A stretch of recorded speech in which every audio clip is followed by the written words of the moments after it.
What does a relationship look like between a Type 4 Individualist and a Type 7 Enthusiast? Well, let's start off by talking about a few things they have in common.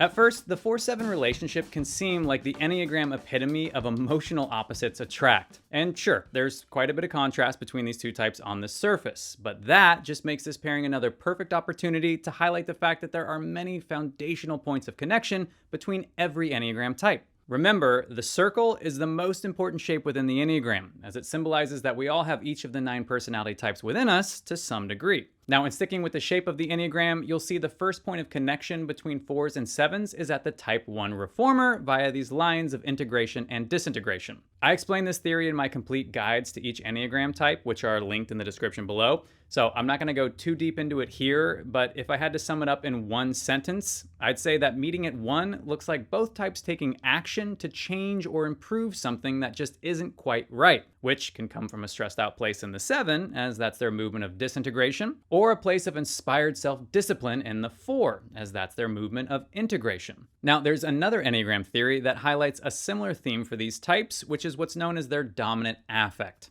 Here we see that 4s and 7s are both frustrated types, which means their attachment style is predominantly driven by this internal angst about things essentially being not quite good enough for them. 4s just choose to dwell on how disappointed they are about their relationships not being good enough, whereas 7s launch themselves out into the world in search of a relationship that is good enough for them. On the bright side, though, this search for the missing piece to their personal satisfaction puzzle means that 4s and 7s are anything but complacent when it comes to the level of intimacy or lifestyle they seek to create with their partners. All right, another interesting trait that brings many 4s and 7s together is their love of more free-spirited or creative communities. 4s typically seek out these environments because they celebrate the kind of unique self-expression that makes 4s come alive, whereas 7s love the rush they get from manifesting their new ideas with a group of open-minded playmates. 4s and 7s also share this expectation that life should just be a little different for them, as 4s want to feel special and 7s want to feel excited, which then leads this couple to sacrifice relational stability for the sake of an unconventional yet very interesting life.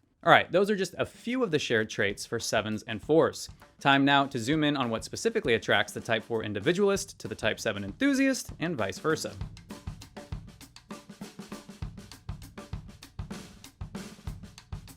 There's a meme out there that reminds me of the 4's attraction to the 7, and it's from The Lion King, where Simba is telling Timon and Pumbaa that his uncle just killed his father and is now trying to kill Simba. And Timon and Pumbaa respond with, "Oh wow, have you tried just not worrying about it?" Now, I know that sounds bad at first, and I'm definitely not saying that the 7's response to the 4 is as trite and dismissive as Hakuna Matata. Well, I mean, sometimes it might be, but in general, the 7's problem-free philosophy can be this beautiful and often vital attempt to overcome that hopeless sorrow that creeps into our hearts and minds after we've experienced the darker side of life. And it's this infectiously optimistic spirit that attracts many 4s to 7s, as it helps the 4 become a more emotionally resilient person, especially in the face of adversity. And that's huge, because your average 4 is very prone to slipping into a kind of chronic moodiness that can paralyze their ability or desire to improve their life. This tendency can also be explained by the 4's triadic pattern, as you'll see that they're the least in touch with the pragmatism of their gut instinct, which means that taking practical action gets dwarfed by their desire to live in this emotionally charged,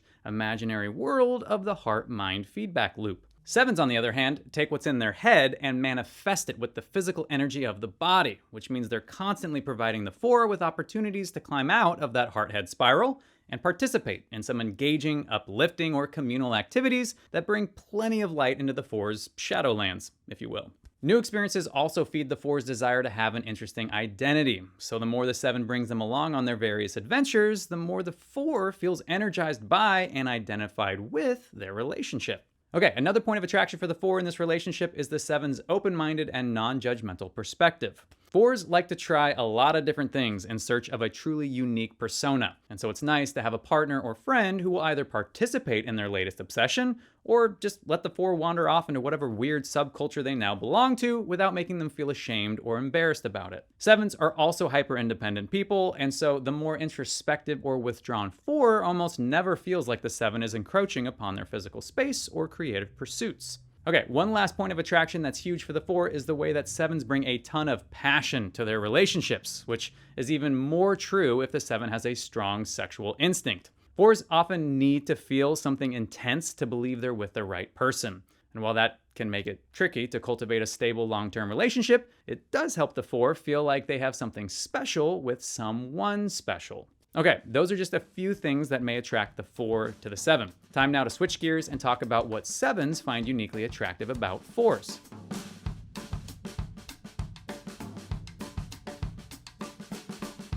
The 7's attraction to the 4 occurs on one of two very different levels. The first level is more about the kind of mental stimulus they get from being around someone as unique, eccentric, or refined as the 4 can be. 4s, after all, take a great deal of pride in living outside or above the social norms that dominate their current environment, which means they're willing to think or act in ways that seem very interesting to the ever-curious and adventurous 7. Now, on a similar note, 4s can often attract the 7 by reflecting some of their key traits back to them, as 4s can have a 5-wing, which is where the 7 goes during their movement of integration. The 4-wing 5 is nicknamed the Bohemian because of their socially unconventional tendencies, mixed with this kind of erudite perspective on things like art, culture, or spirituality. 4-wing 5s also tend to identify with the finer things in life, which is very attractive to the 7, who loves to experience the best or most exquisite things life has to offer. So, if the 4 is a connoisseur in some area that the 7 is also invested in, then the 4 will often spark that focused passion many 7s embody during their movement of integration. All right, that's the first level of the 7's attraction to the 4, and it lives primarily in the mind. The second level is much harder to get to, as it requires a profound yet healthy discomfort in the 7, who has to go from having a purely mental attraction to the 4 to having an emotional connection with the 4. Now, when we discussed the triadic patterns in the previous section, you may have noticed that the 4's primary triad center is the heart center, which just happens to be the least cultivated triad center of the type 7 enthusiast. Now, this is where many 7s start to push back, saying that, oh, well, I'm a social 7, so I'm actually extremely empathetic and nurturing and emotionally attuned. To which I'd say, well, you're either a type 2 helper, aka the Ted Lasso mistype, or you've just misunderstood what it means for the 7 to neglect their heart. In general, your average 7 does not want to sit with painful emotions, but the more they numb or avoid negative feelings, the more they numb their ability to feel real joy. And so they live for this artificial, anxiety-induced excitement that's always aimed at the future, which then prevents them from ever being fully present to their emotions, let alone the emotions of their loved ones. Enter the type 4 individualist, a person defined by their willingness to explore the heart and ride the emotional highs and lows of life however they come. Now, I know the 4's intense brand of emotional intimacy will probably scare off more 7s than it attracts, but for the 7s who recognize this opportunity for personal growth, the 4 can become like a kind of emotional shaman that helps the 7 understand or embrace what's really going on inside their heart, which will ultimately help the 7 to slow down and feel the true depth and beauty of their life experiences. All right, speaking of emotional experiences, it's time to talk about what conflict can look like between 4s and 7s. Hey there, friend. Looks like you're a little more than halfway through this Enneagram relationship episode, which means it's a great time to not only watch this fancy little neon graphic float off into the distance, but to hit those like and subscribe buttons, you know? You know what I mean? You know those buttons that are sitting right there? Don't be coy, you know where they are. You know, if you're feeling non-committal, you can just hit the like button. It's still really helpful. Okay, let's get back to it.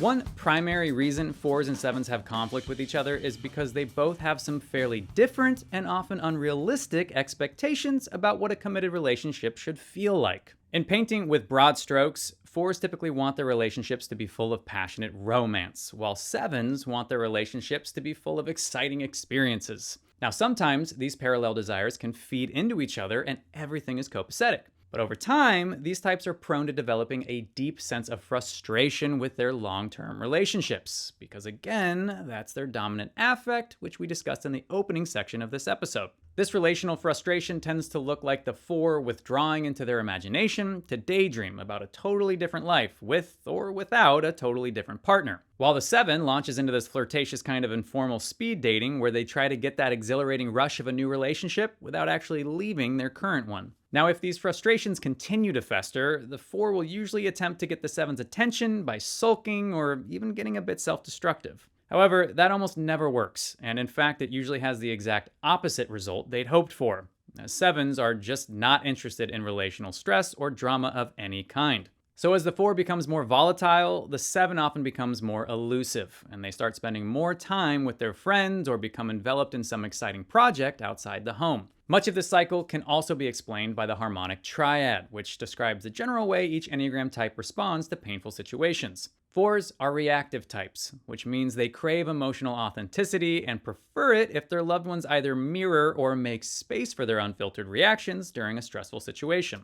7s, on the other hand, are positive outlook types, which means they believe in the silver lining and will try their best to keep the good vibes rolling no matter how much rain is coming down on their parade. These differing perspectives make it super tricky to navigate conflict, because the 7 feels like the 4 is some kind of Death Eater trying to suck all the happiness out of their life, while the 4 feels like the 7 is Dudley Dursley, just demanding that life give them all the presents despite the fact that they're wasting away in a tiny closet of misery under the stairs. And I have no idea why a Harry Potter metaphor came to mind for this dynamic, but we're here now, so we're gonna go with it. Ultimately, the big red flag for this couple is when the 7 starts feeling like the 4 is weighing them down, while the 4 feels like the 7 is leaving them behind. But with that said, there's always a ton of potential for this pairing to use their differences to create a healthy balance of emotional depth and levity within the relationship. So on that note, it's time to wrap this episode up with just a little relationship advice aimed at those magical 4-7 couples out there.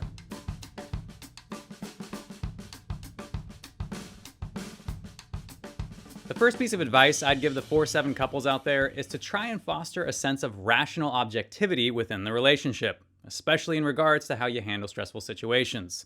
If we take a look at these types' movement of integration, you'll see that 4s move to the type 1 reformer and 7s move to the type 5 investigator. Now, if we layer on the harmonic triad that we just discussed in the previous section, you'll see that both 1s and 5s are in the competency group. So when these types are feeling secure or acting with self-restraint, the 7 can move beyond the stubborn avoidance of the positive outlook group, and the 4 can move beyond the emotional volatility of the reactive group. And together, they can seek out rational, objective solutions that help bridge the gap between their very different coping mechanisms. This can look like scheduling a regular family meeting to check in with each other emotionally, as well as to align on any logistical issues around the house, or it could be creating a budget to make sure that finances don't become a source of animosity between two fairly spendy types. Whatever you do, there just needs to be a mutual attempt to create some stabilizing roles and routines within the relationship. Otherwise, these types will just kind of go with the flow of their emotions or excitement, and that flow usually creates more conflict than it does intimacy.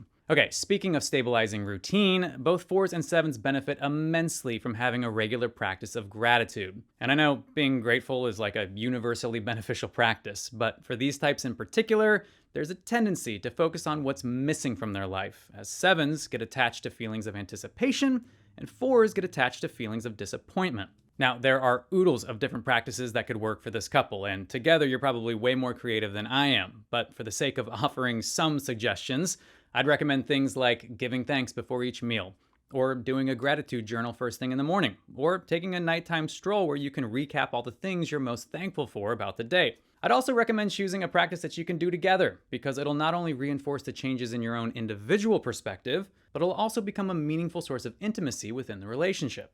Okay, last tip I've got for this couple is aimed at those in the earlier stages of their relationship, and it's to make sure that you have a ton of things in common. And by that I mean the big things, like shared religious beliefs, or a shared vision of a family together, like how many kids you do or don't want, or where you'd like to live someday, and hopefully more than a few shared hobbies and passionate interests. These types are just so different when it comes to their foundational perspectives in life that they're gonna need a lot of things to bring them back together after their disagreements start pushing them apart. So if all that brought you together is the fact that you like going to the same concerts, then you may be better off as friends than long-term romantic partners. That, or you're just gonna need a really good therapist. And hey, speaking of professional help, it's time to close things out as we always do with the incredibly insightful, patent pending, 100% accuracy guaranteed YGAT relationship rating system.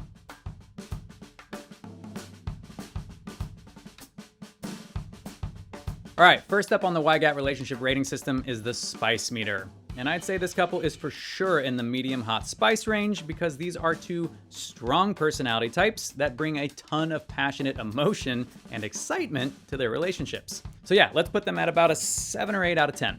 Okay, next up is the power meter. And I'm gonna put this couple just below the halfway point because despite being extremely imaginative and very capable people, they tend to forego the self-disciplined productivity in favor of some self-indulgent shenanigans. Speaking of which, it's time for the fun meter, and I'm putting this couple about 2/3 of the way up the meter, as they're great at finding the kind of unique or lavish experiences you won't find on any mainstream travel blogs. Anthony Bourdain would be proud. All right, folks, there you have it, the Enneagram 4-7 pairing. A tastefully seasoned, often unproductive, and indulgently adventurous couple that is basically the living embodiment of the Patronus charm. Because they're like willing to face the darkness, but also concentrate on the best moments in life. You know? No? All right, too much of a stretch? All right, probably lost 90% of you, but hopefully there's a few Harry Potter nerds out there. That's a wrap on this Enneagram relationship episode for the Type 7 enthusiast with a Type 4 individualist. If you're shutting it down here, then I will say thank you so much for watching. I really hope you enjoyed it, and if you did, then please do me a favor and hit those like and subscribe buttons for me on your way out, if you wouldn't mind. But hey, if you're sticking around for more Enneagram goodness, then I have got plenty of relationship-themed content for you to choose from right here on the screen, as well as some more lighthearted content if you need a break. Take your pick.